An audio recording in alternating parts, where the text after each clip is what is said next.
Empecemos. El contrabando es un monstruo de 1000 cabezas con un poder de corrupción incontrolable y del que se benefician las principales organizaciones criminales en el país. Un puñado de valientes funcionarios le declaró la guerra a los contrabandistas a costa de su vida y de su tranquilidad. A la cabeza de esta batalla, que parece entre David y Goliat, está el director de la DIAN, uno de los funcionarios más amenazados en Colombia. Desde su trinchera, Juan Ricardo Ortega le contó a Juan Roberto Vargas cuáles son sus armas secretas para acabar con el negocio estrella con el que los narcotraficantes lavan miles y millones de dólares de nuestra economía. Colombia no es un país de contrabandistas. En Colombia hay unos mafiosos, narcotraficantes que han convertido el contrabando en la forma de traer sus capitales, destruyendo a un país de empresarios serios, honestos, competentes. Según las agencias de inteligencia americanas, el 90% del contrabando en Colombia es lavado. Quien habla sin pelos en la lengua es un hombre que duerme en promedio 3 horas al día, que es un obsesionado con su trabajo y que se ha convertido en el dolor de cabeza de los más grandes y peligrosos narcotraficantes y lavadores de Colombia. Tiene sobre su espalda la dura tarea de luchar contra el contrabando, la forma más efectiva y común de los criminales para traer y lavar en el país sus millonarias ganancias. Yo creo que las sociedades que logran prosperar son las que entienden que lo valioso es lo que usted construye como sociedad y lo que usted deja de legado, no la cantidad de prostitutas o de whiskies o de avionetas que pueda ostentar. Y si el ejemplo es que esa gente es la gente que de alguna manera la sociedad elogia y premia, pues es el mensaje que captan las juventudes. Si la sociedad lo sanciona y lo desprecia, pues la gente que trabaja y que somos considerados medio huevas, pues tal vez podemos tener un papel relevante en la sociedad. Pero lejos de ser una hueva, como él se califica, este hombre de 47 años, formado en las universidades de los Andes en Colombia y Yale en Estados Unidos, con una hoja de vida intachable y con 2,5 metros de estatura, es uno de los funcionarios más amenazados de Colombia. Al menos 3 planes han sido descubiertos para matarlo. Según inteligencia de la policía, ya se pagaron 6.000 millones de pesos por su cabeza. Sí, un cuento un poco incómodo de unas supuestas reuniones en las zonas de Caucasia y Planeta Rica con ofertas multimillonarias para mandarme a matar. ¿Pero qué? ¿Contrabandistas? ¿Narcos? Sí, narcos, ¿no? Hablan de Macaco, pero Macaco está extraditado, entonces hablan de... Pero tiene socios y gente acá. Son cosas que uno no sabe hasta dónde son ciertas. Que ya no hay combustible. Sí, el cambio es enorme. A pesar de estas amenazas, logramos lo que casi nunca hace: sacarlo del búnker de su oficina en Bogotá y llevarlo a Cúcuta, la frontera más caliente del país, y en donde se evidencia en cada rincón el drama del contrabando, y en donde Ortega tiene más enemigos. La gente puede salir de estas casas, atraviesa y llega a esas casas de allá y está en Venezuela. Y por acá se mueve el día a día de toda la población de la frontera, moviendo pues todos los productos de consumo que se pueda imaginar. Literalmente estamos desocupando Venezuela. Con él nos metimos en pleno puente internacional para comprobar que el contrabando es prácticamente incontrolable. Mira la gente allá con los paquetes, atravesando. Sí, eso es exactamente son como hormigas. Miles de personas atravesando el río Táchira, que van de una residencia en Venezuela a una residencia en Colombia. Cualquier tipo de actuación requeriría aprobación de la Fiscalía y un juez de garantías para un allanamiento. Solo podría haber un allanamiento si uno demuestra antes que esas personas llevan más de 20 millones de mercancía, lo que es literalmente imposible. Pero son miles y miles de personas atravesando, comprando todos los productos básicos en Venezuela, pasta de dientes, jabones, medicamentos, alimentos, a una quinta parte del precio en Colombia. Y cuando estábamos con él en ese lugar, vimos a lo lejos este camión, que se mueve sin ningún problema por una trocha. Por supuesto, trae mercancía ilegal de Venezuela. Como ese camino, hay por lo menos 1000 a lo largo de toda la frontera con el vecino país.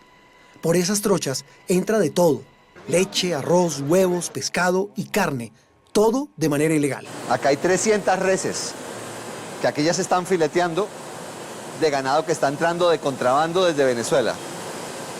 Esas 300 reses en pie son un riesgo fitosanitario enorme. Pero el riesgo del ganado de Venezuela, que no está libre de aftosa, particularmente en la zona del Zulia, puede terminar generando un riesgo fitosanitario. Y ustedes ven acá el volumen, todo el depósito está lleno de carne venezolana, que llega de contrabando al país. Solo en lo que va de este año, van 190 toneladas de carne de contrabando incautadas por la policía, fiscal y aduanera. Pero también entran otros productos, como por ejemplo, cebolla. Ese es de los temas preocupantes, cebollas que están apareciendo en volúmenes de cientos de toneladas que vienen del Perú supuestamente en una exportación, en un tránsito internacional para llegar a Venezuela. Y esto supuestamente ya salió a Venezuela, fue empacado en Ipiales, está en un camión con placa de Florida Blanca y aparece otra vez de regreso en Colombia cuando ya fue exportado. Claramente le están robando los dólares al gobierno venezolano de la importación a Venezuela subsidiada, porque esto es un producto de la canasta básica, pero al mismo tiempo tiene que haber un proceso detrás de lavado de activos en el proceso de mover recursos de Perú a Venezuela. Ortega nos explicó cómo es que los narcos lavan su plata con el contrabando. ¿Cómo es el negocio del narcotraficante? ¿A él cómo le devuelven su plata que está metiendo a Colombia con cebolla, producto de haber vendido coca? Es un círculo.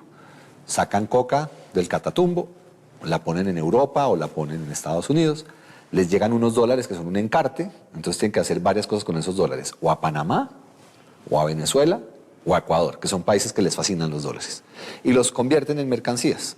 Cuando vende esa cebolla en Corabastos, esos son los pesos que él tiene para volver a comprar y pagar toda la parte de la producción de coca en Colombia. Esta sencilla operación se multiplica y se vuelve una cascada incontrolable de todo tipo de mercancías que los narcos traen al país para lavar su plata. Esta cosa llegan 1 millón de cajas al año, o sea, es una locura.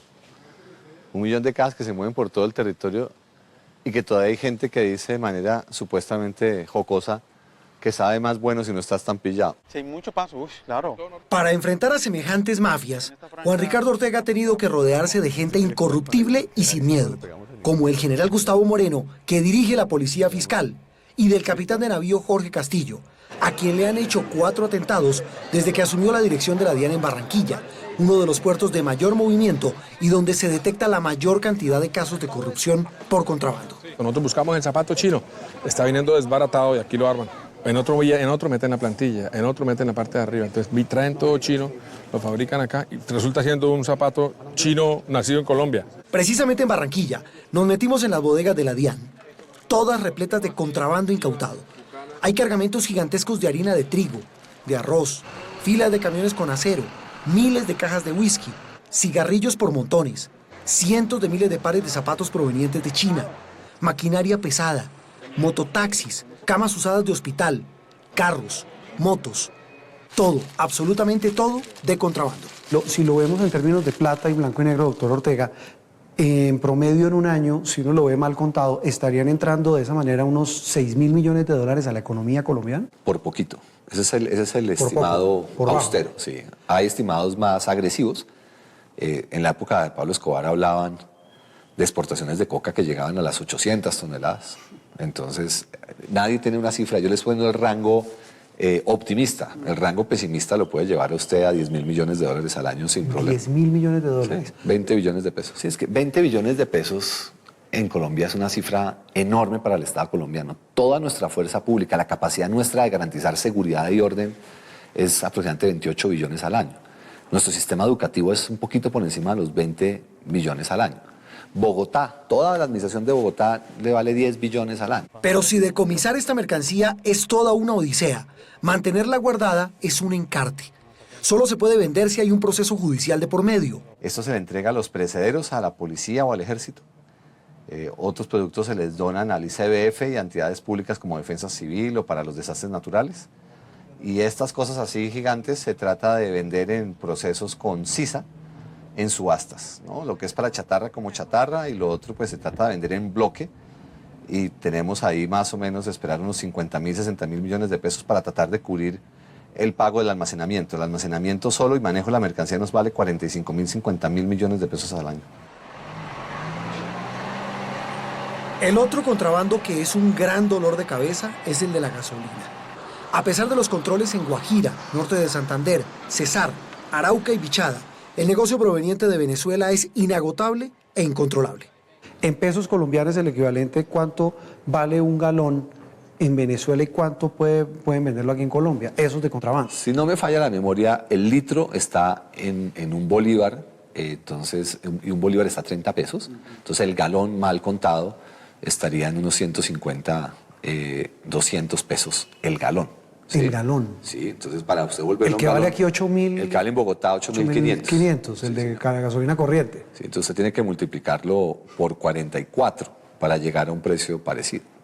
44 veces más rentable Usted se vuelve rico en 2 minutos moviendo gasolina. Y por eso hay tanta gente que migra a meter gasolina como sea. Pero Juan Ricardo Ortega va más allá. Cree que el poder corruptor del contrabando y el lavado de dinero de las mafias penetró ya el Estado en todos sus niveles, especialmente la política en las zonas por donde entra el contrabando. Cuando usted habla de influjo en la política, ¿es qué? Que usted tiene que estar viendo esos recursos afectando los procesos democráticos en esas regiones. ¿Cómo lo afecta? Probablemente usted tiene la capacidad de garantizar el éxito de ciertas organizaciones vinculadas. Si usted mira un poco la historia del Cesar, cada vez se ve más cercana la relación como se vio igualito en La Guajira. Digo que todos vimos los resultados en La Guajira con el gobernador. Cuando habla de gobernador, habla de Kiko Gómez, el gobernador que ya está preso. Claramente es de las personas que deja muchas investigaciones pendientes de qué es lo que estaba sucediendo en el departamento. ¿Y eso se pudo haber visto en las elecciones pasadas? Cuando hay tanta plata de por medio y tiene una dimensión territorial tan significativa, el riesgo es muy grande. Ortega sospecha, por ejemplo, que es tan grande el poder corruptor del narcotráfico, el lavado y el contrabando, que hasta pudieron haber terminado metidos en el escándalo del carrusel de la contratación en Bogotá. Yo creía que es un tema que valdría la pena investigar a profundidad. Yo diría que probablemente sí. Es decir, los protagonistas, los Nules, los Tapias, los Moreno, todos esos contratistas, todos esos protagonistas, tendrían en algún momento dado que responder también por lavado. Si usted mira las competencias gerenciales de las personas y la capacidad de generar valor haciendo cosas que sirvan, la evidencia es que son bastante limitados. Entonces, si usted no es capaz de generar valor haciendo cosas que sirven, ¿de dónde sale la plata original para hacer todos esos negocios y todas esas cosas? Usted está hablando del señor Tapia, que se la pasaba hasta hace poco enrumbado. No era el único, o sea, las rumbas no eran únicas. O sea, aquellos que son capaces de vivir la vida rumbeando sin trabajar tienen que tener una fuente de capital que vale la pena que algún día se entienda. Y hace un señalamiento concreto. En pasadas administraciones de la DIAN, los controles no fueron tan rigurosos. Si hoy se recoge más que en el pasado, ¿qué pasaba en las otras? Que se dejaron de recaudar 20 billones de pesos al año. ¿Por qué? Eso toca preguntárselos a ellos. Yo creo que todos tenemos que rendir cuentas de lo que hacemos, pero yo creo que los estándares de control eran bajos. Cuando empezaron a escarbar en la DIAN, Ortega y su gente encontraron cosas escandalosas. Por ejemplo, algo que les llamó la atención: desde adentro, los sistemas informáticos de la entidad fueron violados unas 3.000 veces en un solo año. En los últimos 3 años encontramos 70.000 importaciones que no cuadran. Entonces, aproximadamente 25.000 importaciones al año. El sistema se manipula de alguna manera que no tenemos totalmente clara y muta el nombre del importador y los datos del importador, que es el criterio de saber quién es quién, y se transforman en empresas serias como General Motors, Carvajal, Cerrejón, y terminan robándole sus identidades. Fueron capaces de crear en el sistema un inspector que no existe, y ese inspector ficticio termina siendo el levante de la mercancía diciendo que todo venía bien.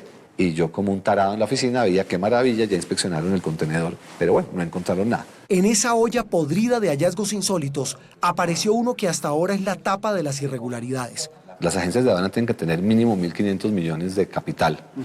Y aquí los dueños son 2 hermanos y una señora, y uno de los mayores dueños es un niño de 8 años. ¿Y qué pasa cuando uno encuentra un caso tan aberrante y tan lamentable como ese? Hoy en día no pasa nada, tristemente, porque no tenemos el marco jurídico, pero es parte de las razones por las cuales el presidente ha apoyado el que se hagan una serie de reformas y estamos tramitando unos cambios de fondo al Estatuto Aduanero Colombiano. En Buenaventura, epicentro de la guerra despiadada entre bandas criminales, la gasolina de ese sangriento conflicto es precisamente el contrabando y el lavado del narcotráfico. Allí el asunto es aún peor que en otras regiones. Yo creo que mucho de lo ilícito que afecta a Colombia, desafortunadamente, pasa por allá. Pues para darle una idea, uno de nuestros funcionarios, donde la Armada ha sido muy importante en este proceso y nos ha buscado gente verdaderamente ejemplar. Ahí le llegaron y lo buscaron y hablaban de cifras de 12.000 millones de pesos al año si simplemente hacía lo que decía el sistema. ¿Cómo así? Le decían, le pago 12.000 millones. Si usted se limita a hacer lo que le dicen los sistemas, le damos 12.000 millones de pesos para que usted no haga nada de su creatividad o mutuo intelecto. Se quede quieto. Sí. Y si usted ayuda, pueden llegar a ser 36.000 millones de pesos al año. Ese funcionario de Buenaventura del que habla el director de la DIAN tuvo que dejar el país por amenazas. Otros 2 no corrieron con la misma suerte y fueron asesinados en Huila y Caquetá por perseguir a contrabandistas y lavadores de las mafias. Pues tener un comercio formal que pague impuestos, que cumpla la ley, se vuelve muy difícil. Y como si fuera poco, esta no es la única guerra que libra Juan Ricardo Ortega. Además de perseguir contrabandistas, tiene otra pelea casada con los evasores de impuestos. Dice que el Estado necesita más plata, recursos que advierte debemos pagar todos los colombianos. Yo creo que Colombia debe pagar más impuestos indiscutiblemente, pero no necesita cobrar más impuestos para que pague más impuestos. Entonces, Acabar con la evasión, que sigue siendo enorme.